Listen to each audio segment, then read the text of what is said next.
Derek asked us, who's the most likely player currently on the Chiefs roster that can go question mark to solid contributor? And I think this is a really good question from Derek. I'll go ahead and start it off because I don't usually do that on the first question, and I'm going to do it this week for the first question. And I'm going to say McCole Hardman. Yeah, it might seem like an easy answer, I guess, of McCole Hardman. We aren't really sure what his position can be, but the only thing that I have of really holding out hope for McCole Hardman is if you look back at the past with Andy Reid receivers in Andy Reid's offense, year 3 is the year that they really have a breakout, in air quotes, a breakout season where they perform a little bit better than they had in the previous 2 years. So that's what I'm holding out hope for in McCole Hardman. Now, am I on team McCole Hardman should be the number 2 wide receiver? No. I'm not on that team, but I think that he could go from question mark to a solid contributor on this team. I don't think I'm not saying that he's going to be a superstar, going to be a stud, going to be a Pro Bowler. I think he could have some solid contribution and probably have more production than his rookie year. I don't know if that's asking really too much from him. Yeah, I think for him, the goal would be to become a consistent contributor Yeah. in the fact that he's not looking out of place at times. He's not dropping passes. He's not running the wrong routes. You don't see Mahomes get visibly upset with him, which we did see last year at times. So if he can make that jump, have more production in his rookie year, play out of that slot, play as a deep threat, I think that'd be a success for him, and I think that would actually benefit the Chiefs a lot as long as they get an X receiver. I think that would be a nice complement to what they have in Hill, Kelsey, and whoever that new X would be. Yeah, I mean, I think it's possible. I mean, more volume is going to naturally get him more targets, so I don't know if that's necessarily a good thing because if he's getting more volume, that possibly means the Chiefs don't have a lot at wide receiver. I mean, McCole Hardman's going to be that slot guy no matter what. He's never going to be more than that, but he could be a good slot receiver, and there's value in that. Even in today's NFL, you need those bigger guys on the outside. Tyreek Hill's going to take up that Z spot as long as he's with the Chiefs, so McCall Hardman is the slot guy. I think he could take a small step forward, and really, that's all it's going to take for him. Like he gets hated on too much, and he gets defended probably a little bit too much as well. We just kind of have to appreciate him for what he is. So who wants to go next? I can go next. Okay. Instead of, I guess it's Friday. We're recording on Thursday, but it's Friday. The podcast is being released. I was going to make a Taco Thursday joke, but that's falling flat right now. So I'll just say I think Taco Charlton has a pretty good chance of being that contributor, mainly because he might have the opportunity to do it. Yeah. And the issue with Taco kind of is we haven't really talked about this much, but the previous 3 seasons, he's not played a full year. Sometimes because of injury, sometimes just because he wasn't playing, period. He did have flashes of quality play last year for the Chiefs before he got injured. But with the defensive end depth chart looking at like it is right now, he might have significant snaps given to him. So with his limited time looking good last year, if he can continue that this next year with an off season, with the team training camp, understanding Spags' scheme more, maybe working with his old teammate and Frank Clark, it could be a good year for him. I think he has as good a shot as any other question mark on the Chiefs roster. Yeah, that's a pretty good one. I like Taco Charlton a lot. I think it also depends on who. They aren't going to really bring in anyone. I think that Melvin Ingram train or ship is kind of sailed. I could be wrong.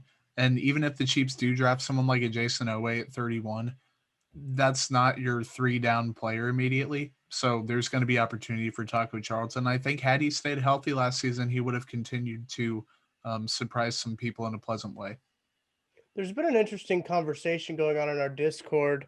At least I think it's interesting about how many defensive linemen are the Chiefs going to take into this year? Because I know that sometimes we talk about the Chiefs drafting an edge and an interior guy, and then you're looking at okay, that room's getting a little crowded at that point. So I think Taco Charlton, this could be a year that he could really separate himself from the crowd.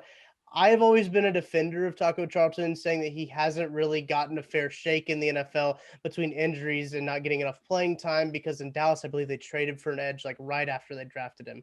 So he didn't really get a good amount of playing time in Dallas. And then he went to Miami, played well, and really did play well for the Chiefs. So Connor, I think you're really onto something when you say Taco Charlton there. Yeah, and I mean, like, answering the question, there's not a lot of players in my mind that can go from that question mark to solid contributor. Yeah.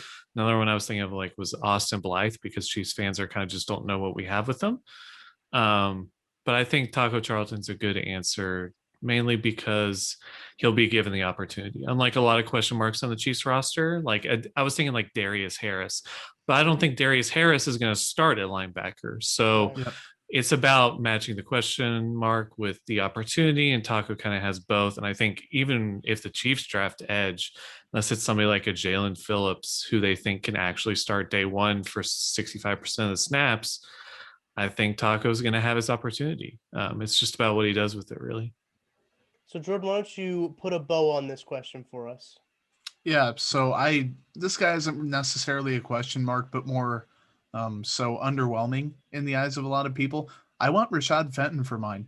And with the Chiefs' lack of moves at cornerback, it looks like L'Jarius Sneed very well could move back to the outside. Rashad Fenton, a guy who's like 5'11", I think, pushing 190.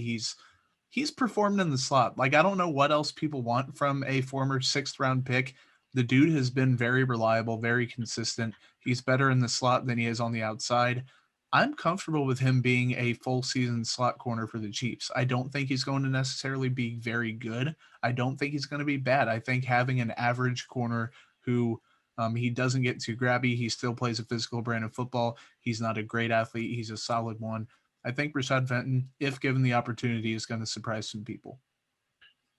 It's funny that you say Fenton, Jordan, because me and Tucker actually talked about him when this question came up. I was curious because I actually got PFF Elite recently, kind of what his like thrown at stats were. Mm-hmm. And they were a bit surprising to me. He was I think it was, second best Chiefs cornerback in rating against when thrown at last year. And he paired that with a elite tackling grade, and he played 48% of the Chiefs defensive snaps as well, which I thought it was much lower than that. I thought it was going to be like 25. Mm-hmm. So I think that's a good answer in the fact that the perception about him is that he's not a contributor yet, but I think he can get full-time slot duties and actually excel at it and be a actual plus member of the defense. So I think that's a good answer in that retrospect. Dude, I've been trying to tell people for ever since Fenton came onto the scene. He's a good football player. Now, he's not a great football player, but he is he's a plus, like you said. I think he could be a plus this season for the Chiefs. What does he do poorly? A willing tackler. He doesn't get called for penalties like some guys do. He doesn't get burned consistently. He doesn't have a lot of minuses, a lot of weaknesses in his game. I think he's just a solid player. And in the secondary, with that draft investment, I mean, you can't really ask for much more than that from a late round day 3 pick.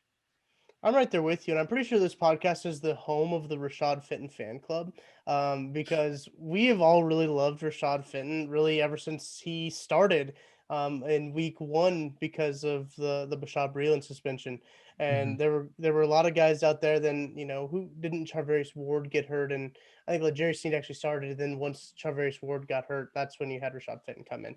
But regardless, he played a lot of time in the first few weeks. Connor brought up to me that he played over 50% of the snaps of the Chiefs defensive snaps this last season. So he got a lot of time in. 48%, I think.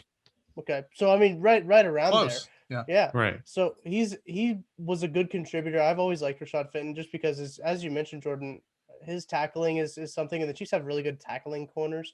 And I think that's kind of a fun little stat there. But I do like Rashad Fenton, always have. And like you mentioned, I feel like I'm just echoing you guys and saying, like, for where he was drafted at, pretty darn good value.